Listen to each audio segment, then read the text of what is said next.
Good morning, everybody. Yesterday, we unveiled our first 4 shadow cabinet positions.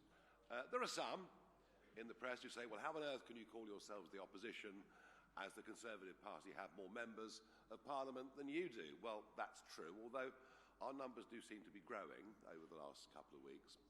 But I would say this, we have led for the last 200 opinion polls. Our average lead is between 9 and 10%. And as we face now an even bigger set of elections on May the 7th than it might have been a couple of days ago, I think there is little doubt that we are the main challenge to Labour on May the 7th and in the country. And so accordingly, all 4 that have got their positions will start to make their own pitches, start to build their own departments, and that begins today with Robert Jenrick, our Shadow Chancellor. But before I introduce him, I've been asked by several members of the press to comment on the events in the Chagos Islands this morning, which I will do. As you know, the Chagosians were brutally evicted from the islands over 50 years ago. And what happened yesterday was a group of 4 of them, and remember, these are British passport holders going on to British territory, went back to start to build a permanent settlement and to rebuild their lives. There are a further 300 Chagosians living in the United Kingdom ready to go at a moment's notice once the settlement is viable. They were this morning served an eviction notice on behalf of the British government and told that unless they comply, they could face up to 3 years in prison. Just think that through. You can cross the English Channel in a dinghy, dispose of your passport and iPhone at the 12-mile line, and we will put you up in a hotel, give you 3 meals a day, dental care and medical care. And your chances ever of being evicted are less than 2%. And indeed, even on Diego Garcia, illegal immigrants arrived on Diego Garcia some years ago, and they were looked after, houses were built for them, schools were built, and yet this attempt by a group of people to reclaim their birthright, their rights of national self-determination, are being thwarted or threatened by the British government this morning. What about their human rights, Lord Hermer? What about them? What about their right to a family life? We are looking right now at every possible legal avenue we can to support these people and their brave quest to rebuild their lives as Chagosians. Thought I'd get that out of the way because I know the news channels wanted a comment on it.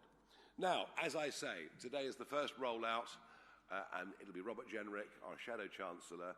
You can expect all of the others to come out and do their press conferences and set out their terms over the course of the next 2 weeks. If anyone doubts it, we're serious, we mean business, we intend to win the next general election. It's as simple as that. So before Robert takes the stage, I'm going to show you a short video, then it's over to him. Thank you.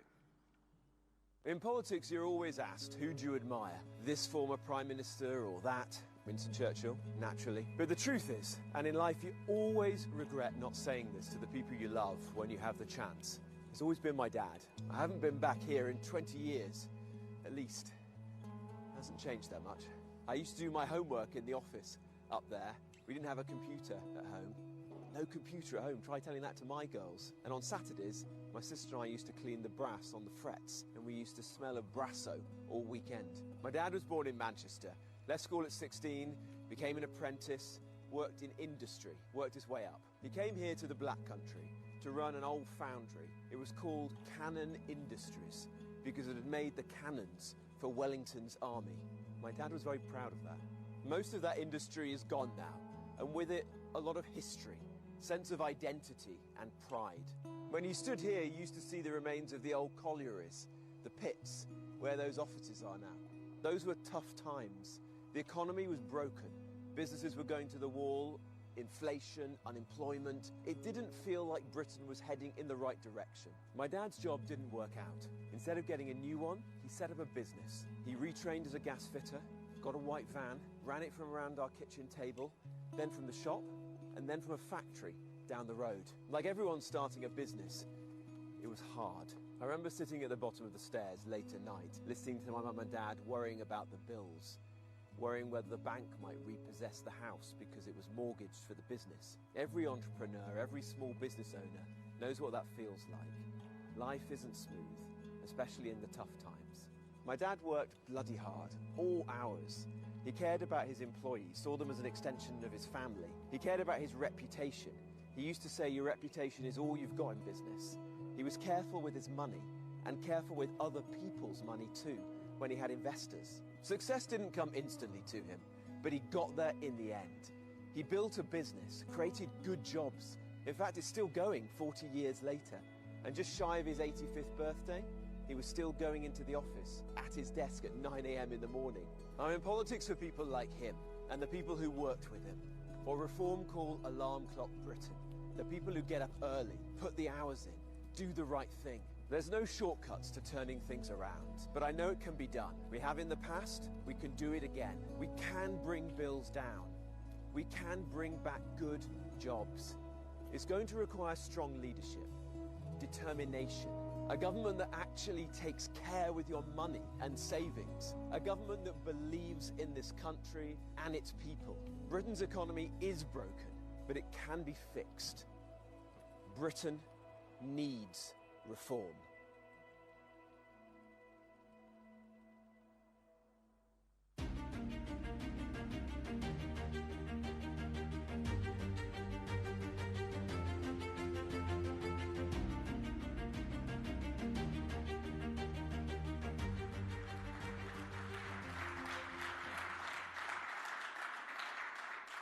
Well, good morning, ladies and gentlemen. Thank you very much, Nigel.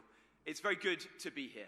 Now, look, I read in the papers this morning a commentator saying that they thought that I'd been appointed Reform's shadow chancellor because I had experience sat around the cabinet table. And of course, there's truth in that. I sat around the cabinet table and I saw up close what government gets right and what it gets wrong. And that is going to be important if Reform forms the next government of this country. But the table that I sat around that was actually the most formative to me was not the one in Downing Street. It was the one at home with my mum and dad in Wolverhampton in the 1980s. It was growing up there that I saw my dad, Bill, who you just watched in that video, a man who was not born into a life of privilege, a Manchester lad. He moved to the Black Country to take up a job in a foundry. He'd left school at 16, he went to night school, he got some qualifications, and around that kitchen table, he set up a business. He started it there, and with a white van on our drive, and it wasn't easy, as anyone who set up a business is a sole trader, has gone it alone knows. But just like all of those people who've done that, and are doing that right now across our country, through sheer grit and determination, he built that business. In time, he set up a shop, and then he had his own factory. He was able to build a more comfortable life for my mum, my sister, and me than he had ever been able to imagine when he was growing up.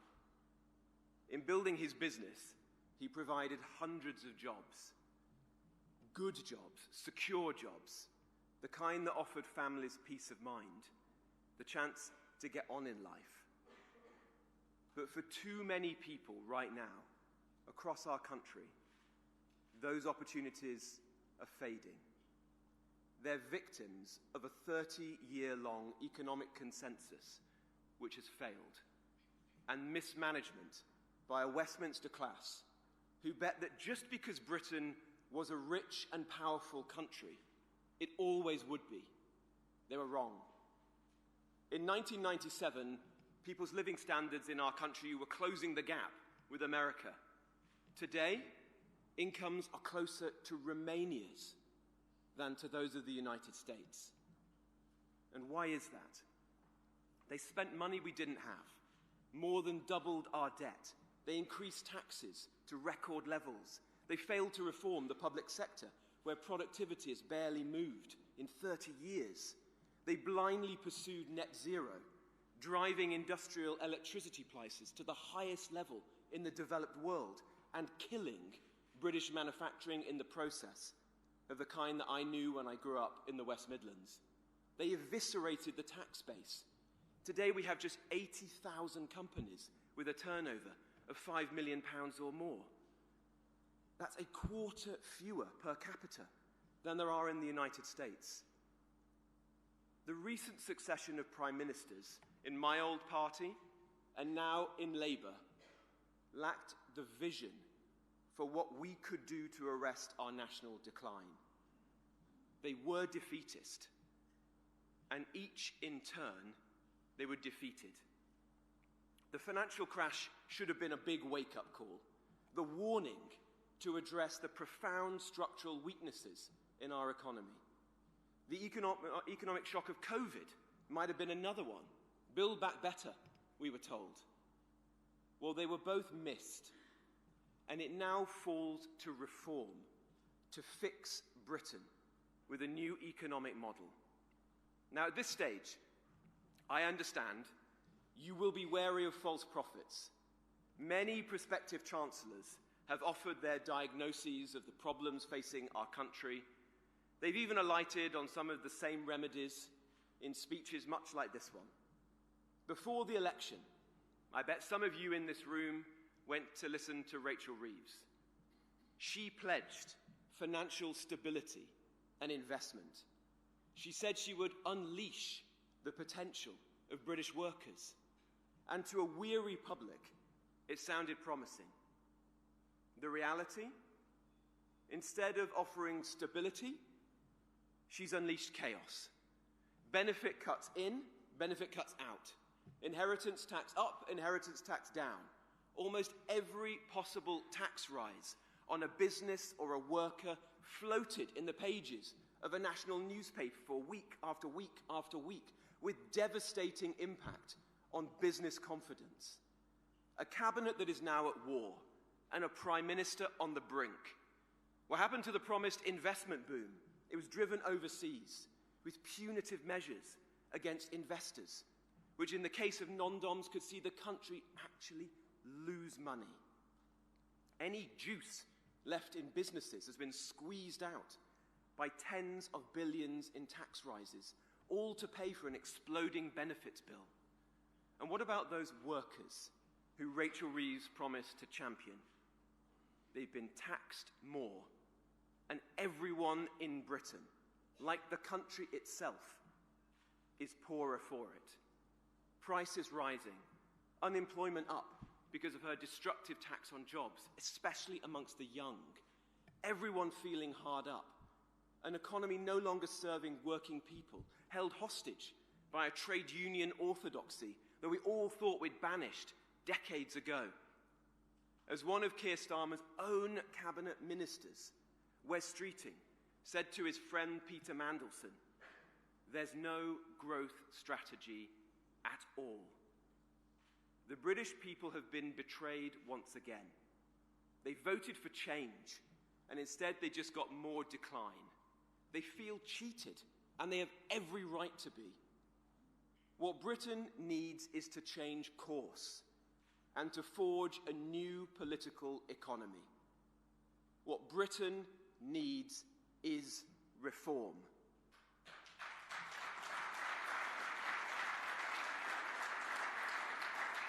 Now, today I'm here to explain Reform's approach to the economy. It's not going to be flashy. Some of it is rather technical, so I don't think we need the fireworks and the smoke machine on this occasion, Nigel. Sorry. But it is important. Firstly, Reform believes in fiscal responsibility. We believe Britain's rising debt must be brought under control. Why? Because right now, £1 in every 13 you pay in tax is spent just on the interest on the country's debt. It means we spend more on servicing debt than we do on our schools and defence combined. This year, the cost of borrowing reached the highest level since 2008, far above the level of the so-called mini-budget. Now, Andy Burnham recently said that the government shouldn't be in hock to the bond markets, that it should ignore the flashing red lights. Well, I say the opposite. If you need to borrow money to fund your spending, then you need to convince the lender that you have the wherewithal to pay it. I say to the bond markets that we respect you. The bond markets force governments to face up to difficult trade-offs. Reform welcomes that. Successive governments they've changed, they've broken their fiscal rules, all out the window. They've created what some have coined an idiot premium, where lenders simply don't trust the UK's word. That is costing taxpayers money. So it's got to end. Reform will prepare strict fiscal rules, will take advice from market participants in the period to come. We will instill a fiscal discipline that has been sorely missing, spending only what we can afford and never saddling future generations with the bill for our own profligacy. So the first thing a reform government will do is to bring Britain back from the brink of a debt crisis by cutting wasteful spending. The root of many of our problems is this: successive governments have taken more and more of people's money, and they've wasted it. They've sprayed it around with no regard for how hard they've worked for it or their own priorities. They say that your money is needed for the NHS, for the police, for the armed forces, for the vulnerable. But more and more often, it's not going to them. It's going to those who don't need it or shouldn't be getting it. Council houses for migrants, foreign aid to rich countries, billions in welfare for foreign citizens, expensive new cars for those with mild anxiety, colossal payouts to fat cat executives of utility companies that are increasing, not cutting, people's energy and water bills. Reform will get rid of this endemic waste. The work to do this is already well underway. In the last few months, Zia Yusuf and Richard Tice, both highly accomplished, successful businessmen who know how to balance the books and to create jobs, have set out how we'll begin to cut wasteful spending. Reform will make £25 billion in annual savings through measures including ending use of universal credit for foreign nationals, raising the immigration health surcharge and capping foreign aid at £1 billion. Because under a reform government, the interests of the British people will always come first. Additionally, Danny Kruger's plan to streamline the civil service will generate £4 billion in immediate savings from averted salary costs, plus £1 billion in averted pension liabilities for future taxpayers. Reform will be careful with taxpayers' money. Your money, because that is what it is. And we'll never forget that.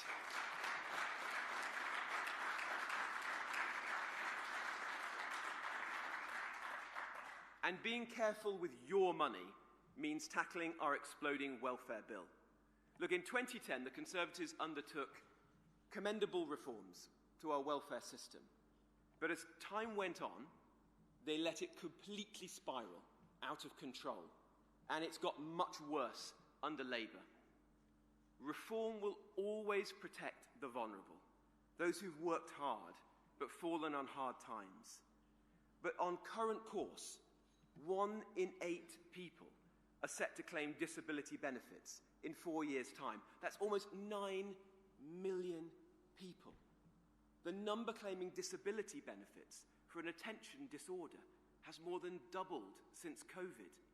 We all know a significant number of these claims are spurious, and that we're just now giving up on over 500,000 young people who are being discarded as unfit to work. So our benefit system is broken. That's not fair, that's not right, and it is an economic and a moral disaster. That's why I commit to you today that if we win the next election, Reform will defuse the benefits bomb that is set to bankrupt Britain. We are developing the most comprehensive plan for welfare reform in British politics. Better, more serious, more rigorous than any other of the parties. And we will be setting that out in the months ahead. We will stop those with mild anxiety, depression, and similar conditions from claiming disability benefits, and instead do everything we can to encourage them into the dignity of work. We will reinstate in-person assessments and require clinical diagnosis to weed out those who are choosing a life on benefits. We will end the abuse of the Motability scheme, where expensive cars are handed out for conditions like tennis elbow and paid for by working people who could never afford those same cars themselves. And we will make sure that only British nationals can claim benefits in the first place. But we need to go further, because at the moment, the system is not fair to those who pay for it. As a signal of intent today, Reform is changing our policy on the two-child cap for universal credit. The policy was well-meaning. We want to help British working families to have more children. But right now, we just can't afford to do so with welfare. So it has to go. As Reform's Shadow Chancellor, I'm ending it. A Reform government will restore the cap in full. We are the party of alarm clock Britain. We are a party of workers and not welfare.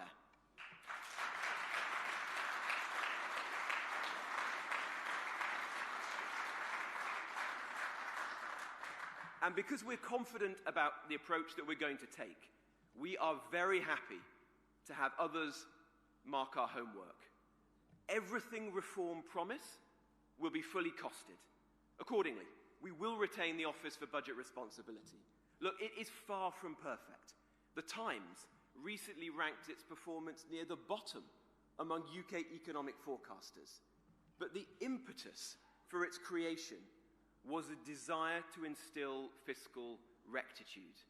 And that is something that at Reform, we wholeheartedly endorse.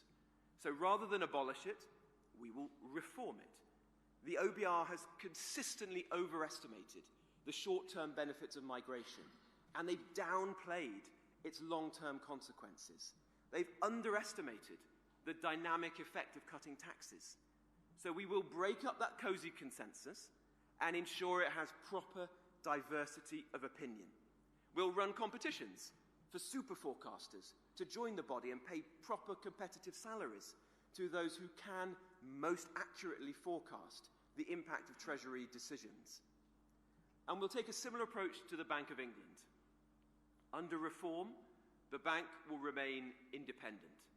The bank has served our country for over 300 years and has been a model for central banks the world over. But the bank must perform better. Its core mission is simple: keep bills down. And yet, for 52 of the last 56 months, inflation has sat stubbornly over its 2% target.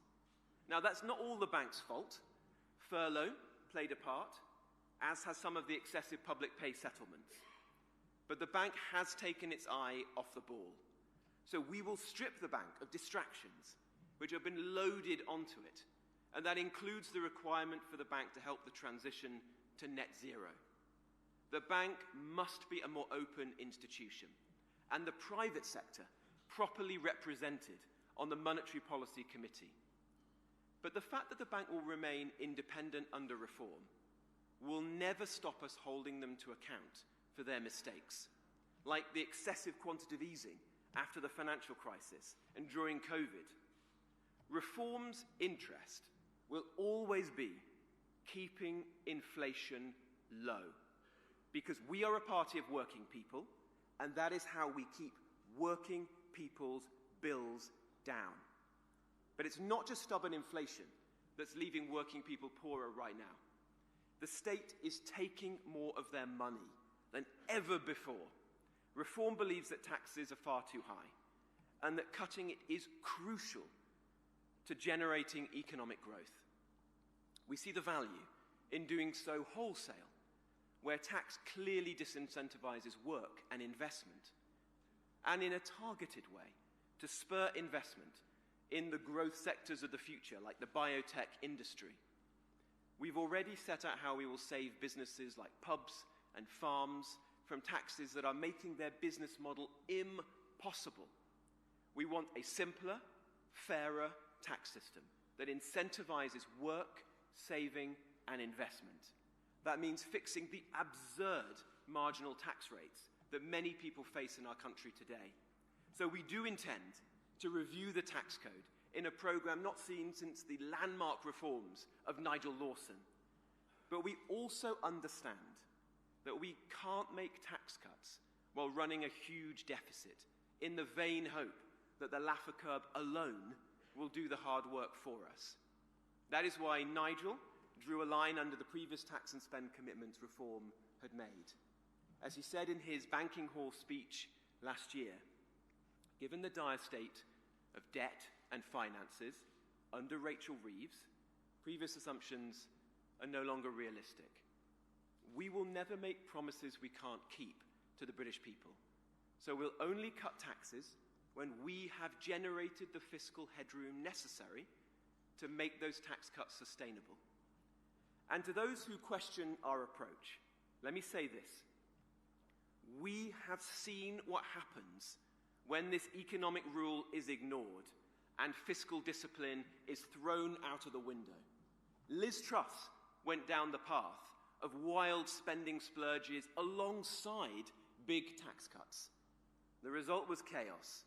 Mortgage payments soared. Working people suffered. Today, I give you my word that a reform government will never play fast and loose with your savings.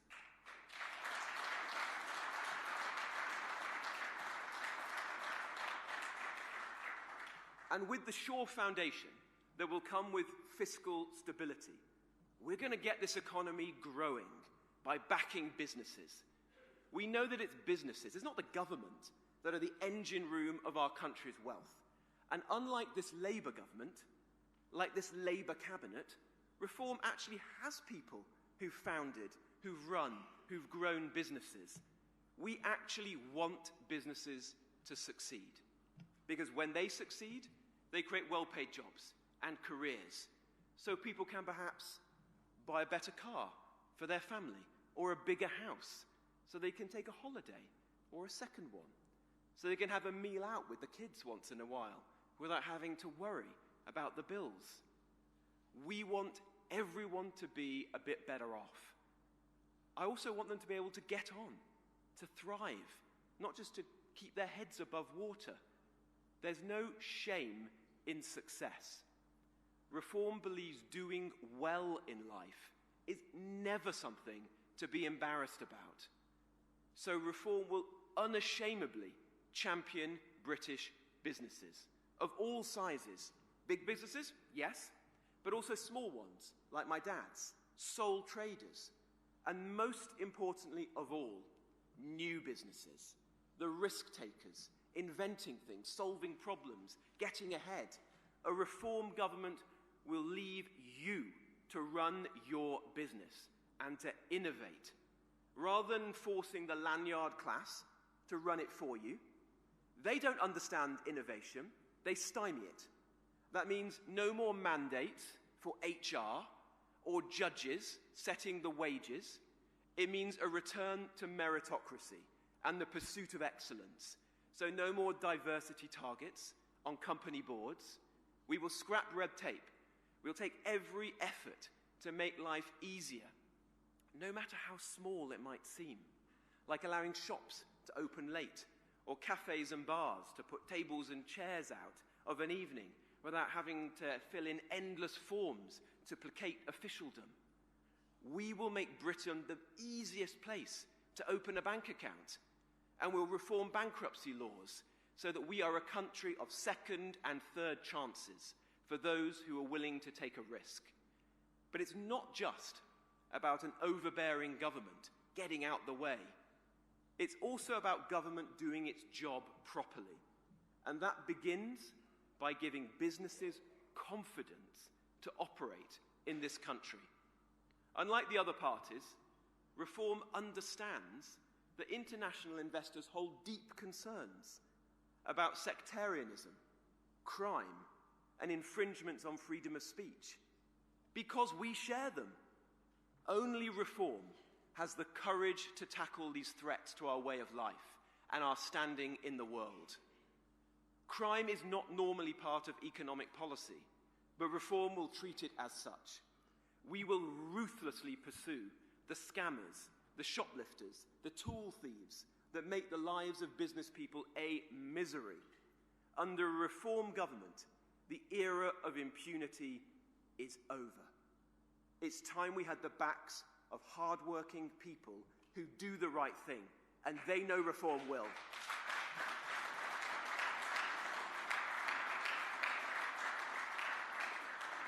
Now, I'm here speaking to you in the city, 40 years since the Big Bang put London on course to be the world's most important financial centre. But today, let's be honest about where we stand. The London Stock Exchange is struggling. Last year, $2.1 billion was raised in IPOs in the market. In the US, the equivalent was £36 billion, 18 times more. It's no coincidence that as the LSE was dropping, the FCA was enjoying a boom in staff numbers and budget. Recent reforms have clearly not been anything like commensurate with the scale of the challenge our capital markets face. They haven't created the investment culture that our economy desperately needs. Reform will rein in bureaucratic overreach. And as Nigel has said before, we will make London a global centre for crypto assets and digital finance. To compete with the US and others will require genuine creativity and incentives, not just tinkering, as we've seen in recent years. A totally different offer that capitalises on the unique strengths that London still holds. That is what we will set out to do, working with you, with the city, with business, to develop exciting, comprehensive plans. I had my first break in the city, as of course did Nigel, as a trader. We know that Britain needs a thriving financial services sector, and its relative weakness since the financial crisis has hit our productivity. Reform will work with you to bring about a second Big Bang, and we'll seize opportunities for better, nimbler regulation that Brexit offers. In financial services, yes, but also in data protection, environmental standards, and labour rights. We'll find the edges we can to deliver businesses advantages and, above all, higher living standards for British people. The spirit of deregulation that we are going to engender, of doing less and doing it better, is perhaps best needed in planning. Right now, government is actively stopping companies from building new offices, factories, data centres, labs, the things that would create well-paid jobs. It's also holding young people back from owning their own home and starting their own family. It is so broken that the last time house prices were this expensive relative to wages was in 1876. It's leaving everyone worse off. So reform will liberate planning across city centres and industrial zones. It will make an immediate national priority of densifying inner East London and the building out of Cambridge. We will repeal the ridiculous EU nutrient neutrality rules that are preventing the construction of 100,000 homes for British families. And we'll go further. We'll create a permitted development right for research labs and data centres, streamline permission for factories to be built in our towns. And we're not content with stopping there. We will make sure that businesses have the grid connections that they need to invest in AI, robotics, and manufacturing. And we'll pass legislation to deliver the crucial investment projects that have been bogged down for far too long. If this government fails and continues to fail, We will pass emergency legislation to build a third runway at Heathrow if this project isn't ready to go the day that we take office. After May's local elections, these commitments will matter more than ever before, because it will be clear to everyone the Reform is truly the only national party. And we're going to take that responsibility very seriously. It's a responsibility to ensure that we create opportunities for all parts of our great country, not just London and the southeast. Faced with the trade-offs, a Reform government will back transport projects with the biggest benefits to working people, not just the ones that are fashionable. That means boosting productivity, the ones that are really value for money, projects that matter to people, like bypasses, flyovers, roundabouts, buses, local rail, and yes, improving the state of our roads. We'll build the links between our towns, our villages and suburbs to allow people and goods to move, rather than attempt to drive motorists off the road and into absurd 15-minute cities. Rest assured, under Reform, the war on the motorist will end.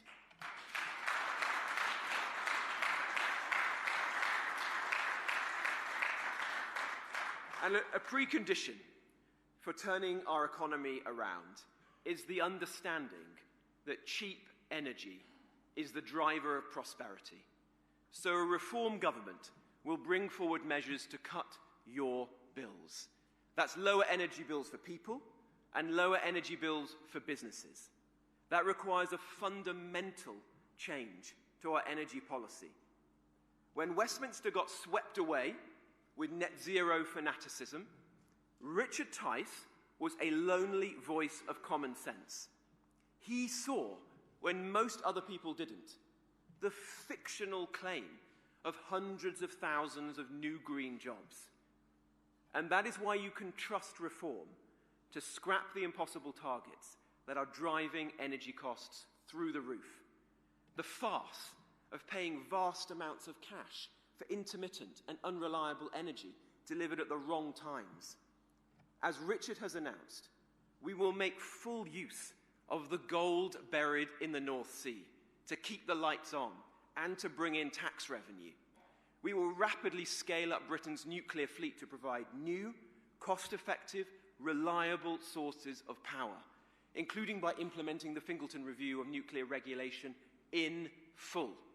The result of these policies will be to help cut energy prices, the conditions that we need for Britain to reindustrialise, restore our proud industrial heritage, create good jobs for British working people again.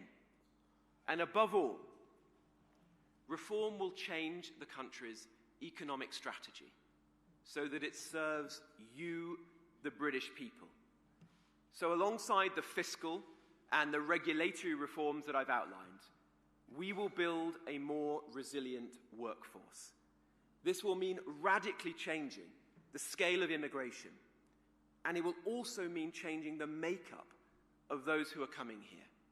As Zia Youssef has already set out, and will do so more in the coming days, Reform will ensure that any new arrival is a net contributor to our economy. We want tens of thousands of the talented Brits who have emigrated in search of better opportunities and lower taxes to come back home and to contribute to our country. And trust me, under Reform, they will come back. We will also make foreign investors welcome in Britain again, with a Britannia investment visa, like Zia and Nigel set out last year. Undo the economic self-harm done in recent years. Make this country attractive to the most talented people in the world. But in return, we will demand businesses invest in Britain's workforce, rather than hiring from overseas. Now, this will be a big change to our economic model, and it will go hand in hand with welfare reform. So businesses should begin preparing now, because there's no alternative. We must make our country more productive, better off, and more united.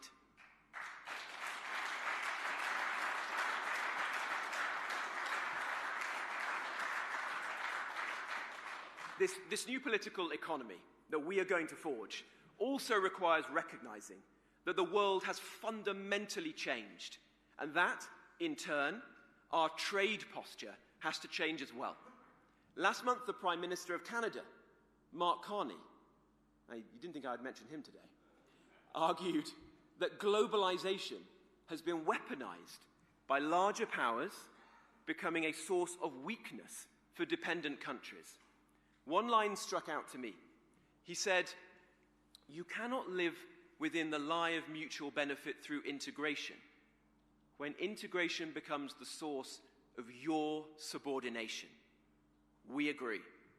Yes, free trade with our friends and allies is advantageous, but we must respond robustly when our rivals consistently cheat the system and leverage dependencies to our disadvantage.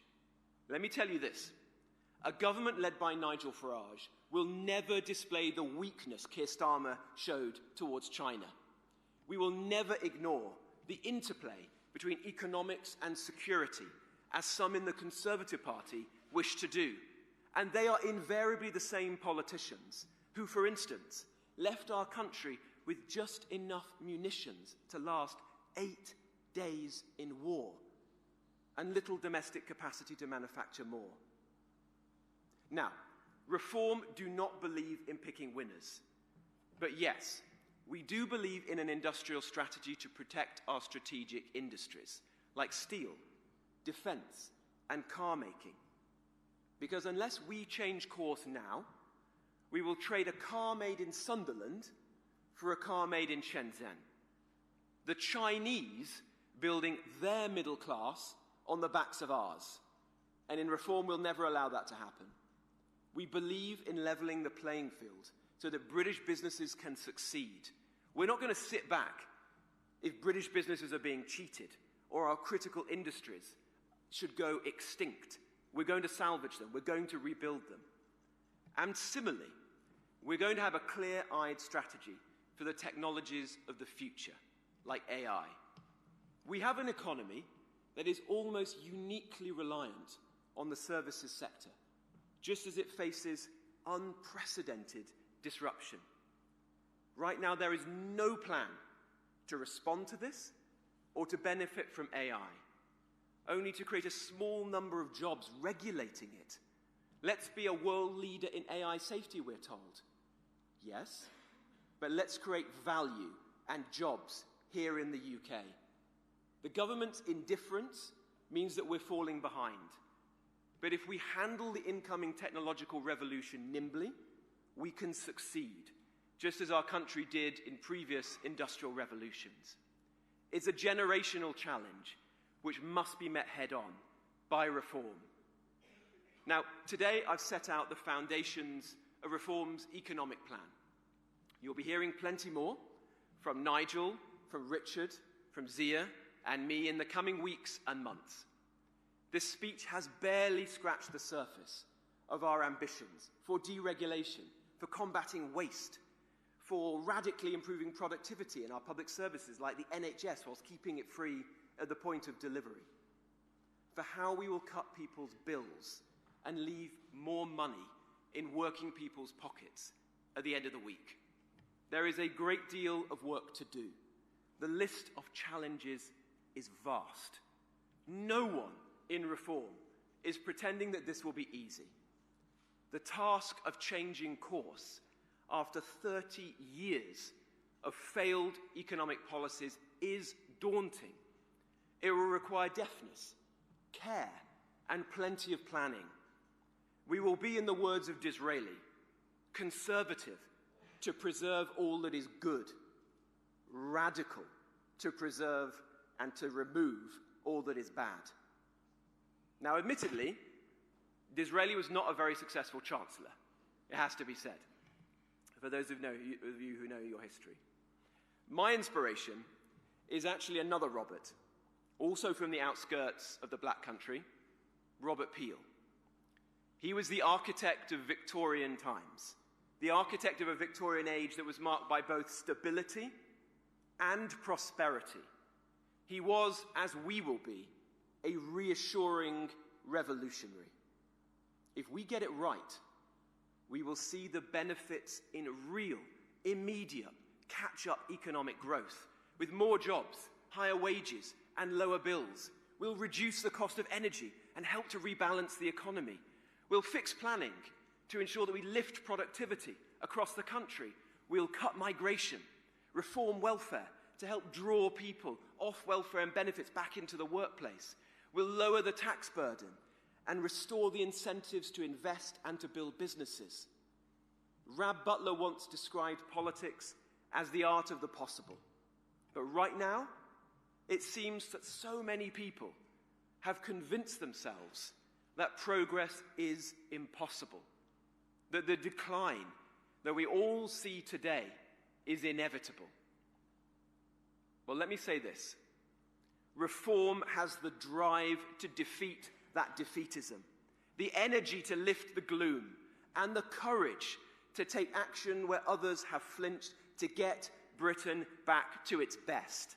Britain's economy is broken, but be in no doubt, it can be fixed. We can turn our country around, but it can only be done with reform. Thank you very much. Thank you.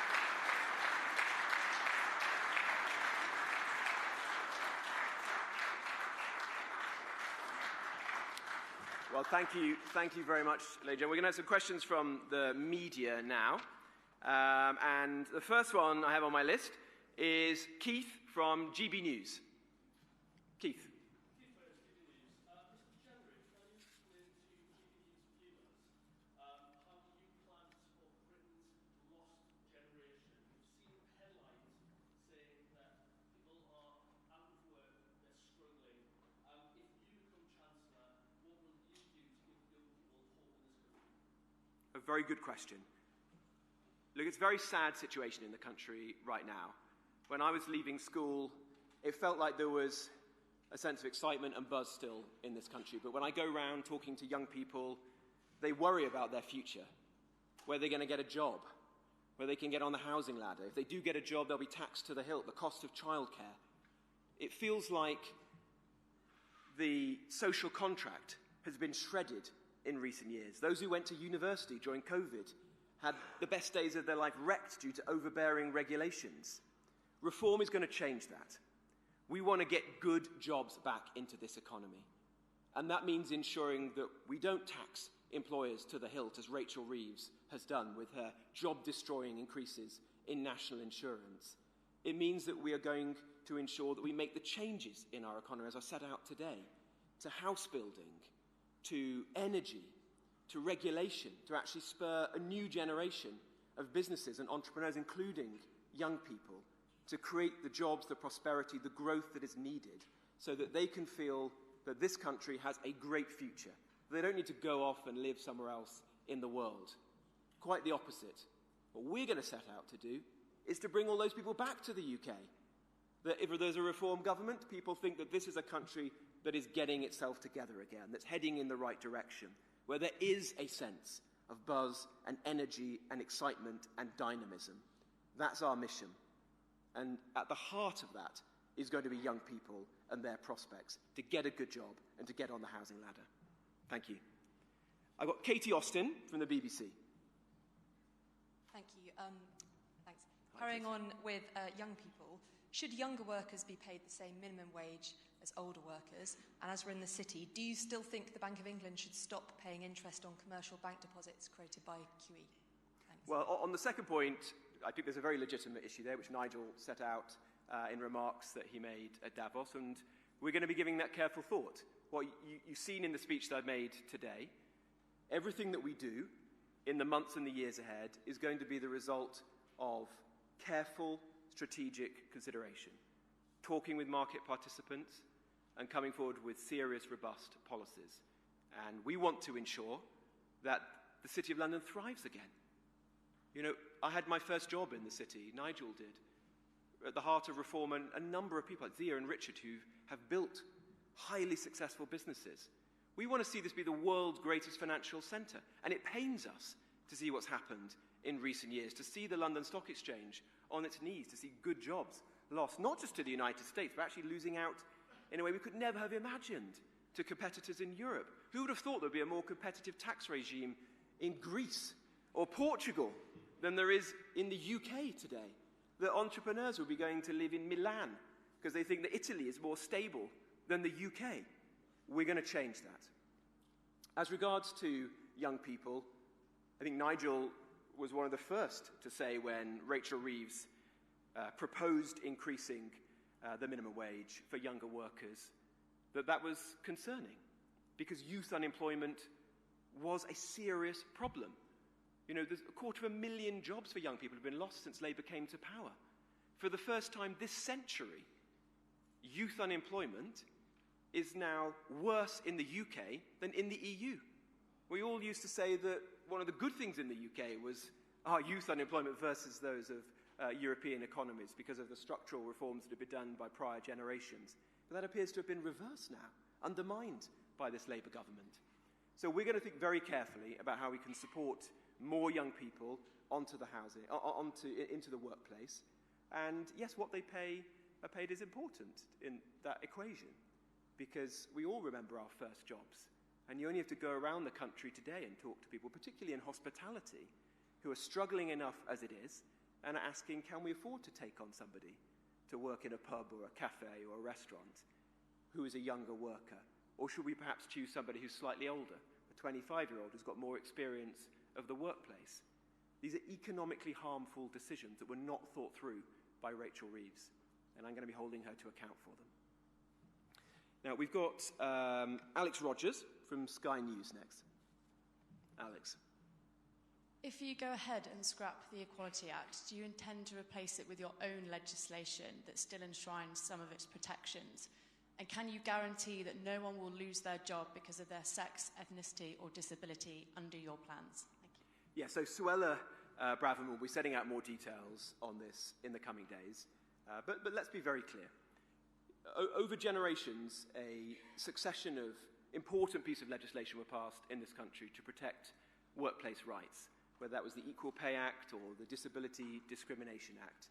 And we want to see those rights protected and handed on to future generations. What undoubtedly has been harmful to the way government works, to the way our economy operates, and to our society are the reforms that were taken forward by Harriet Harman in the final weeks of the Brown government when it was on its knees and on its way out, creating the public sector equality duty, for example, things that have led to perverse outcomes, like the Bank of England creating an internship scheme which white working class boys are not able to apply for. Well, I represent a working class town in North Nottinghamshire, and imagine me going to schools there and seeing kids who've been brought up in tough circumstances on a council estate in a former pit village and saying to them, oh, you can't apply to GCHQ or to the Bank of England or to an investment bank for their internship scheme because you're privileged or because there's a piece of legislation that allows that to continue. That's not sensible. That's not common sense. And we want to change that and ensure equality before the law is the guiding principle in this country once again. Now, I've got Sam Merriman from the Daily Mail. Sam.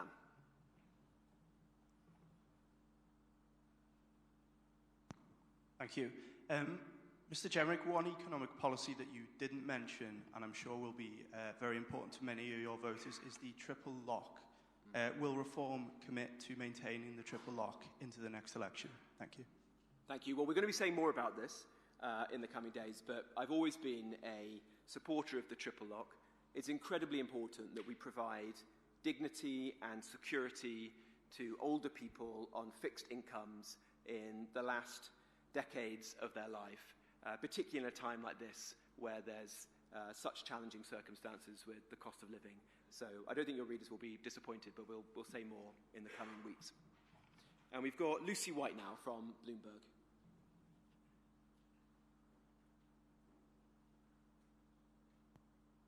Thank you.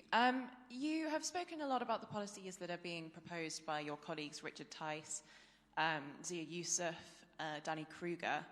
But the policies that you've talked about today that have come from you are a lot along the lines of sort of fiscal orthodoxy that reformers always claim to eschew.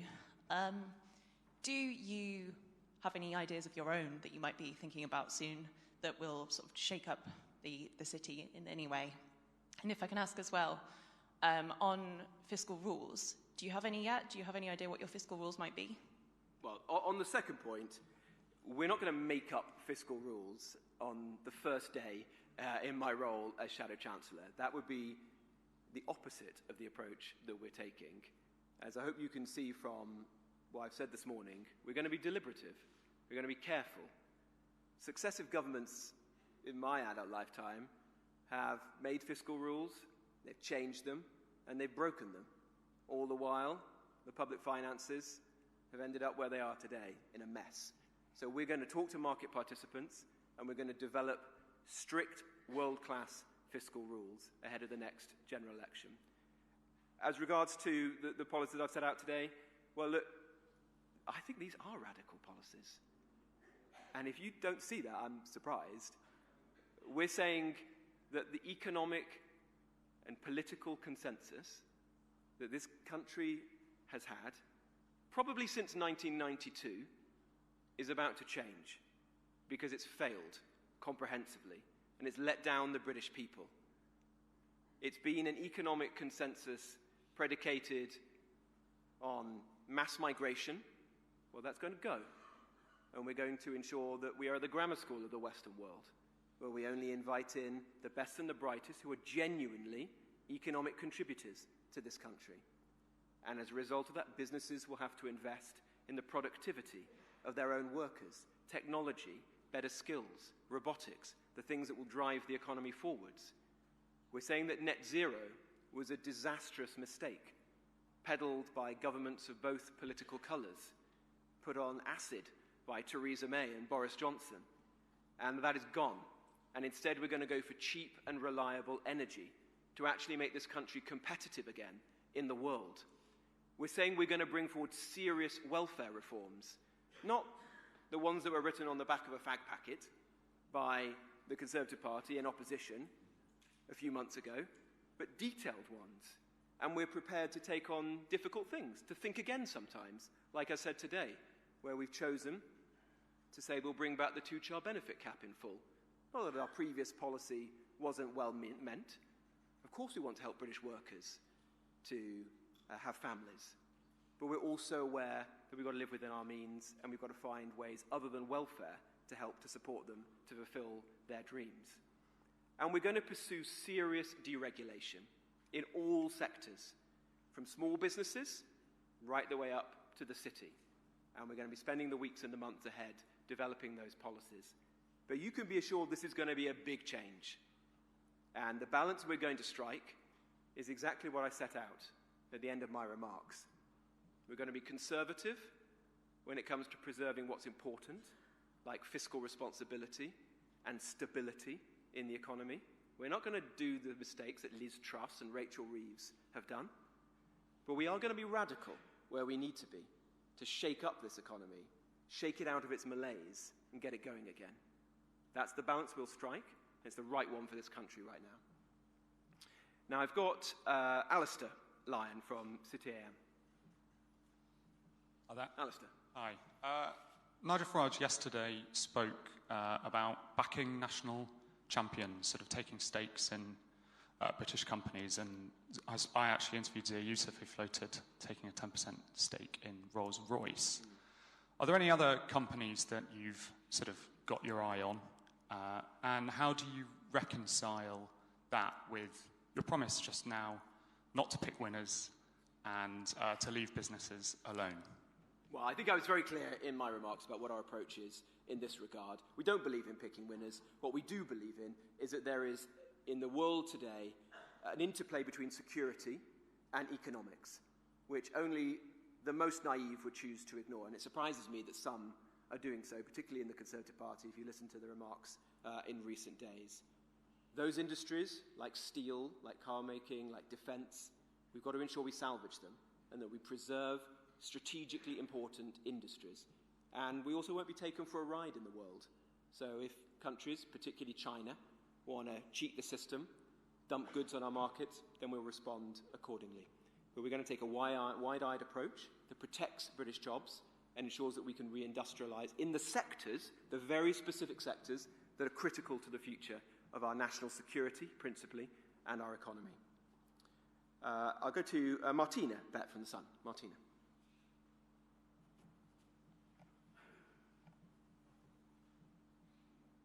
Thank you, Mr. Jenrick. The Chancellor recently said that the student loan system is fair and reasonable. Do you agree? And if you don't agree, what will the reform government do to ease the burden for graduates? And just quickly, on the triple lock, based on what you've just said, it does seem like you do not agree with Nigel Farage that its future is up for debate. Could you clarify, please? Thank you. Well, I think I was very clear on the triple lock that we're going to be saying more in time on that, but we're always going to protect pensioners. We're always going to protect pensioners because we want them to live in dignity and security. And we appreciate how life has been tough for them as a result of the bad policies of both the last Conservative government and this one, energy prices, for example. Those put immense strain on their budgets. With respect to students and student loans, look, the system is a mess. The rates of interest have been usurious recently, and the system has been set up to fail. I mean, you've actually got foreign citizens claiming student loans right now, costing the British taxpayer hundreds of millions, potentially billions of pounds, rather than that money going on skills training for our own people. We're always going to put the interests of the British public first. And we also want to ensure that our universities actually focus on what matters. Yes, some should and must be world-class institutions, and we take great pride in that. That is critical to the future of our economy. But we also want to see many of our universities get out of the market of Mickey Mouse degrees and focus on skills training for British people, particularly helping their own economy, the regional economies, to be in a stronger footing than they are today, and supporting apprentices and good quality vocational and technical degrees, exactly as Suella said in her remarks yesterday, and we'll be saying more of, I think, in the future. Very good. We've got Peter from The Telegraph. Thank you. Two questions, if I can. Really quickly, you mentioned some sort of competition to join the OBR as if you would be a super forecaster. Can you give us a little bit more detail around what that might look like? And just one more. Last month, your leader, Nigel Farage, said the OBR is a Blairite-style quango, effectively dictating to elected politicians what they should or should not do. Was he wrong? Well, on the point about who's staffed at the OBR, look, the OBR can't be a retirement home for people who worked at the Resolution Foundation. It's got to be for genuinely talented people who are able to produce world-class financial models. As the Times reported recently, I think the OBR was ranked second from bottom of all the forecasts in recent times. So only a fool would say that things have gone swimmingly at the OBR recently. We're going to change that. It means bring in people who have the skills that are necessary, and yet it does mean some competition to ensure that we actually get the right models, so they're providing the right advice to the Chancellor of the day, and the budget process works well. We saw, I think without question, the worst budget process, I'd say in living memory, possibly ever, with Rachel Reeves' budget, where she went month after month, floating new tax rises, getting supposedly new forecasts, frankly lying about what the forecasts were when she went on the media to scare people. That's got to come to an end. So we're going to work with the OBR to reform it and make sure it's fit for purpose. But the broader point I was making is this. What was the reason for the OBR being created? Well, maybe there was some politics in it from George Osborne. Shock. But it was also because under Labour, under Gordon Brown, people had lost faith in some of the Treasury's own numbers, and there was a need to instill fiscal rectitude. And we believe in that. We're not scared of that. We want to ensure that we have fiscal stability, we have financial responsibility, and we believe in sound money. So we're going to work with the OBR, make it a better version of itself, and ensure that we have sound money at the heart of government policy going forwards. Daisy, please, from the Times. Thank you. Just firstly, specifically following on student loans, would you commit to reversing the government's decision to freeze the repayment threshold for 4 years, which effectively levied a £1 billion tax on graduates in the last budget? And secondly, you said in your speech that the Conservatives had delivered some commendable reforms to our welfare system. Could you set out what those commendable policies were, and will you rule out a return to the austerity policies of the Cameron government if you become Reform's Chancellor? Well, I think I've said what I need to say on students. I'm not going to make up policy here. It's very clear the approach that Reform is going to take. We're going to have a deliberate attitude towards policy. Things we say will be well thought through and fully costed, and nobody's going to be standing at podiums like this making stuff up on the hoof. With regard to... sorry, what was the second half of your question? Welfare reform. Sorry, apologies. Look, we're fair-minded in Reform. We will praise things that were good, and we will oppose things that have been bad. The very early days of the last Conservative, in fact, coalition government, under Ian Duncan Smith, there were good reforms brought forward, which set out to make work pay. And as a result of that, the economy improved. There were more disabled people, for example, who were helped out of welfare and back into the workplace. Youth unemployment came down and remained relatively low compared to our competitors. And overall, employment levels were good in the country. And so let's be honest about that. And one of the reasons why that happened, incidentally, was that in opposition, careful thought and planning was taken to prepare those reforms. However, after COVID, it's been a complete mess. The benefits bill has ballooned. The last Conservative government clearly took far too long to respond to that. And as a result of that, millions of people are out of work, claiming benefits. The benefits bill is going to bankrupt this country. And we've got to ensure that we fix that, because we're not prepared to leave people in that situation. And taxpayers know it's unfair. I've got, next, we've got Jonathan Walker from The Express.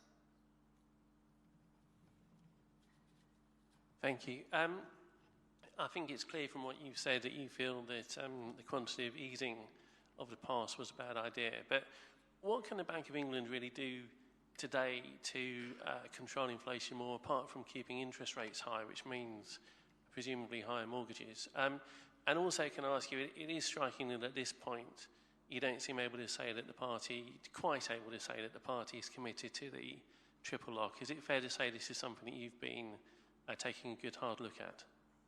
No, it's something we're going to be talking about in the coming days. But look, I think I've been very clear on that your readers will not be disappointed by our view on that. We want to protect pensioners and those who rely on it. As regards to the Bank of England, I was very clear that the blame doesn't solely fit with the Bank of England. The furlough scheme pumped hundreds of billions of pounds into the economy and created massive inflation as a result. You've seen that with quantitative easing, both after the financial crash and during and after COVID as well. There is a role for government and the Chancellor, who has to ultimately take responsibility to be very careful with inflation, whether that's in those regards or with respect to public sector pay. And the message that I hope we've landed today is that Reform takes inflation extremely seriously. We've got now Alistair from Reuters.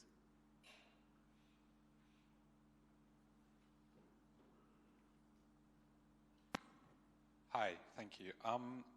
You mentioned that you wanted fiscal headroom before you had any tax cuts. If you achieved that fiscal headroom, what would be the first tax cuts that you would prioritise?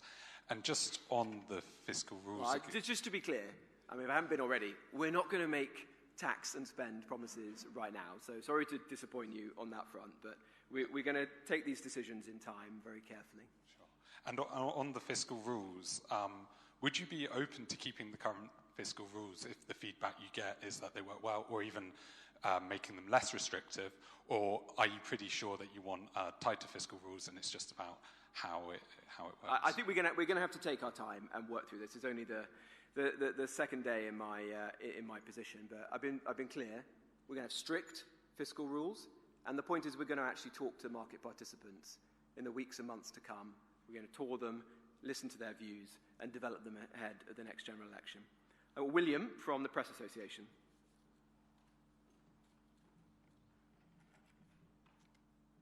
Hello. Hi. We've been talking about inflation today quite a lot, and we're inching towards that 2% target. Andrew, how would you rate Andrew Bailey's performance at the bank, and would you keep that target in place if you were to join the Treasury? Well, I've been very clear. Of course, we're going to keep the target in place, and it's incredibly important to us. You know, reform serves working people, and we want to make sure we keep their bills down. At the moment, people are suffering because bills are far too high, and so that's going to be a major priority of our economic policy to find any ways, whether it's energy bills, water bills, you name it, to try and get those bills to come down. I've got Aggie from LBC. Thank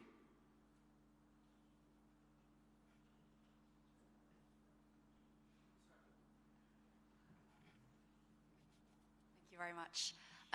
Robert Jenrick, can I just clarify your position on the minimum wage for younger workers? Because it sounds like, and indeed Richard Tice told us this on Monday night, that you are looking at cutting minimum wage for younger workers.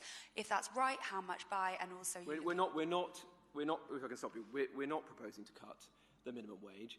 The minimum wage will be set by Rachel Reeves and the government, long in advance of the next general election. So there's no suggestion of that. But I think there's a very legitimate concern about young people in the workplace right now.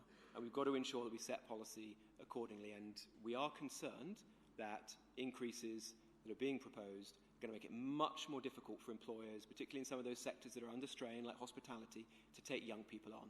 But we're not going to cut the minimum wage, if that's your question. Okay, so the minimum wage is going to remain the same. If the government raises it in government, if reform were there, you would keep it the same as what the government had raised it to? We're not going to cut the minimum wage once it's been set.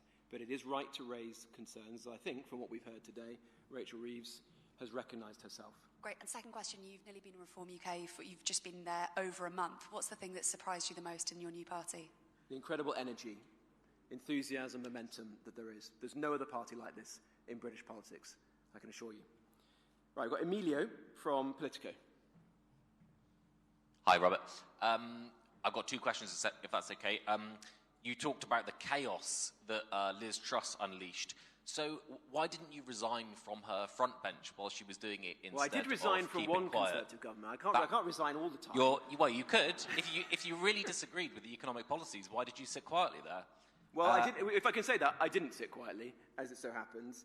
As I think it's the book that Jeremy Hunt wrote will record, that I phoned him up the weekend he became the Chancellor, told him exactly what I thought were the problems with the mini-budget and told him to reverse all of it. And he records that me and one other Conservative did that. So I made my views pretty clear at the time. And if I may say so, when I was standing to be leader of the Conservative Party, I was the only person who said that I thought that mini-budget was careless and cack-handed.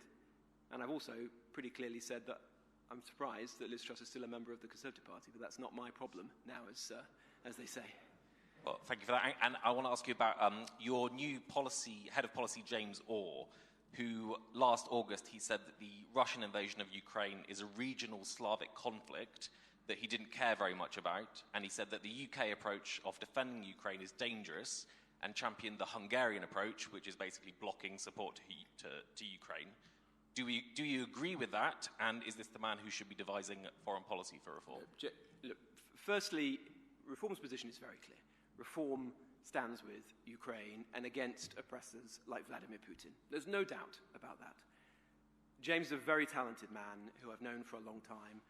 We worked together many years ago. He's one of the most intelligent, thoughtful people, fantastic understanding of policy, understanding of geopolitics. He's a great asset to the party. I'll go to Tim Stanley now from the Daily Telegraph. Thank you. Good morning. Rob, when you were a Conservative MP, you said that Nigel must have, quote, had one too many pints before pledging to abolish the two-child cap. No, I can't believe that's the case. Well, you've clearly won the battle on this policy. So does this U-turn, plus keeping the OBR and keeping bank independence represent the end of populism and reform and the Toryfication of the party. And on the policy itself, you say you want to be the party of alarm clock Britain, but as you know, working families also benefit from lifting the benefit cap, which is predicted to draw hundreds of thousands of people out of relative poverty. Suella Braverman, when she was a Conservative MP, described the cap as unfair and said it had pushed people into poverty. So can you today persuade Suella Braverman that she's wrong? Well, let me be clear about this.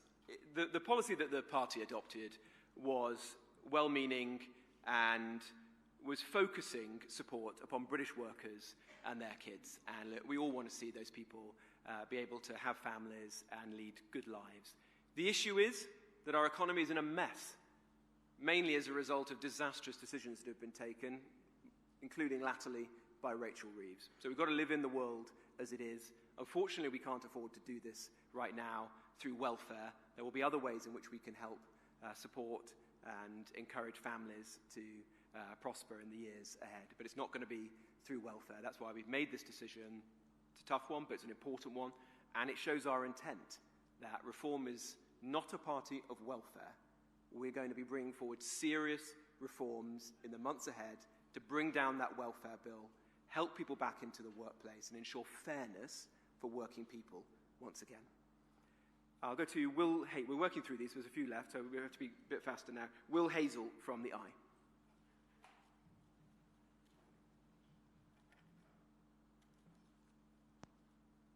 Thank you very much. Robert, you mentioned labour rights as an area where Britain could gain a competitive edge, I think you said.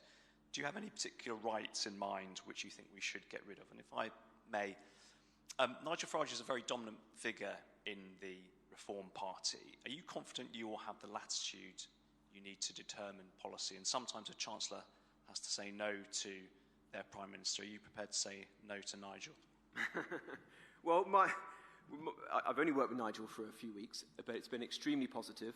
I found him to be immensely hardworking, which I respect. Somebody with incredible knowledge and understanding of politics and the economy. Some real-world experience, who worked here in the city and is, rather different record to some of our chancellors and prime ministers. And somebody who is good at working with people, and that's exactly what we want to do. We want to have a good working relationship. Nigel is the leader of the party, so it's not surprising that at the end of the day, he's the person who makes the final decisions. And what a relief it is to be in a party with a strong leader who everyone respects. I think that would be a good thing generally for other political parties. I'll go to Max from Guido. Oh, sorry, on Labour Pos. We could be. There are a number of examples. We'll be setting out more in the weeks and months to come. Richard, in particular, because he is the spokesperson on this, so I'll really leave it for him to speak to. But it's quite clear that much within the employment rights bill that's gone through Parliament has been immensely harmful to business, to confidence. It's contributed to the unemployment that we're seeing right now in the country, and we'll have to consider what within that bill we want to scrap to create a better environment for businesses. I've got Max now from Guido. Hi, Robert. We're less than 2 months away from new compulsory rules requiring self-employed taxpayers to file tax information 4 times a year and buy expensive software in order to do so. What's your position on that? Will Reform pledge to reverse those rules? And if I may, you've taken an interest in the housing market. Are you considering pledging to abolish stamp duty? Well, on both of those, look, we're going to think carefully about these things. We're not going to make up policy on the hoof, so you'll hear more from us on those topics, like stamp duty. But, what I've been very clear on today is that it's not just about tax cuts. We're certainly not going to do tax cuts that aren't fully costed and funded. We've got to find the headroom first. But we're also going to do the hard yards of supply-side reforms. And that means change to our planning system, and in particular, in those places, like inner East London, where there's immense potential to get building again with a zonal, more liberal planning system. So you'll certainly be hearing good stuff on that in the months ahead. I've got Athena from The Independent. Hello. You've hit out at decades of mismanagement of the economy under the Tories.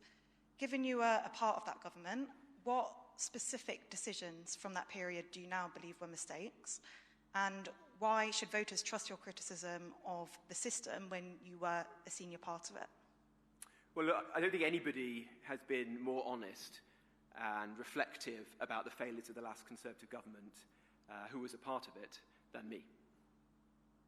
I've been consistent in voicing the concerns about what that government got wrong. I urged the party to learn from its lessons and to be different. Ultimately, I concluded that it can't change, won't change, shouldn't be given the keys back to run this country, because that would be like giving the arsonists back control after they've just burnt the house down. There are a number of big mistakes. We set out some of them today. The fact that welfare has ballooned, costing us billions, potentially bankrupting the country. The fact that serious planning reforms were ditched so that we didn't get young people onto the housing ladder. And the fact that under the Conservatives, particularly under Theresa May and then Boris, an absolutely disastrous energy policy was pursued that has deindustrialized our country and impoverished working people. Before you even get on to immigration, those things should be sufficient to say that this party cannot be trusted for many years to come. Now, I've got four more, so I need to get through this. Three more, sorry, apologies, so I need to get through these quite fast. I've got Anna from the Financial Times. Anna. Thanks for asking me a question. Richard Tice has warned companies that if Reform wins power, it would strike down contracts that companies have already signed to provide the government with clean power. Do you agree with that policy, and will you proceed with that policy, or do you have concerns that it would create market instability and potentially reduce investment in Britain? Look, it's very clear that one of the most important and radical reforms that a reform government would enact is a different energy policy for this country. We cannot allow the further deindustrialization of this country. We can't allow a situation where energy bills, industrial energy bills, are 5 or 6 times higher here than in the United States. So we have to change course. And if Ed Miliband thinks that he's going to spend the next year, 2 years, 3 years, however long it is, between now and the next general election, setting a booby trap for this country by choosing its energy mix for the next 20 years, then we do need to put him and some investors on notice that we're not going to allow that to happen. We're not going to allow our energy policy for the next generation to be determined now by a net zero zealot who doesn't seem to care about the competitiveness of our economy. So we'll give this careful thought, absolutely, but investors should take heed that we're serious when we say we're going to make this country competitive again, and we're going to bring back energy abundance again. I've got Alexandra from The Guardian. Hello, you said today that the public is right to be wary of false prophets promising stability. Your party dropped plans for £90 billion worth of tax cuts 18 months after promising them. Nigel Farage has said he doesn't like banks. He was giving serious thought to scrapping the OBR and suggested he'd like to replace the Bank of England governor. In light of this, why should business leaders, financial markets and the City of London feel reassured today? Well, look, I hope you've heard today the message that I've delivered. It's one where every policy that we announce is going to be fully costed, that we're going to find savings before we approach tax cuts, that we're going to crush the benefits bill to ensure that we actually get people back into the workplace, and that we're going to bring forward serious supply-side reforms. And I would question who you're comparing reform against. What, Liz Truss and the Conservative Party? That is an era of stability? Or Rachel Reeves and this Labour government? That is stability? Come on. What we're going to offer is the combination that this country is actually crying out for, which is seriousness of purpose, stability, but actually some radical policies to turn this country around. And if we get that balance right, then I think the next government under reform will be one of the most important for driving this economy forward for a very long time. And then lastly, but not least, we have Sophie from the Daily Mirror. Sophie Huskisson from the Daily Mirror. So, if you restore the two-child benefit limit, are you comfortable with plunging hundreds of thousands of kids into poverty? And what is your plan to tackle the 4.5 million children in poverty? Well, it's not about that. Of course we care about ensuring that people can have kids and those kids can lead fulfilling lives. We can't just do that by spending more and more on benefits. The country is going to go bankrupt. That is the course we're currently on. So someone has to instill some realism into this debate. And that is what we're going to do. We're going to get the benefits bill down. We're going to do so fairly, with concern for the genuinely vulnerable. But we are going to get it down, because there's no alternative. And we're going to find other ways in which we can support families and working people, like building some more homes, for example, like getting some good jobs going again, like bringing down people's bills with a different energy policy. This is going to be our approach, but if you think that we can just keep going on like Keir Starmer and Rachel Reeves is, weekly, increasing the benefits bill, then you're on a course to bankruptcy, and Reform are not going to allow that to happen. Very good. Well, thank you all very much indeed for coming today, and thanks for your patience with all these questions. Very good to see you all.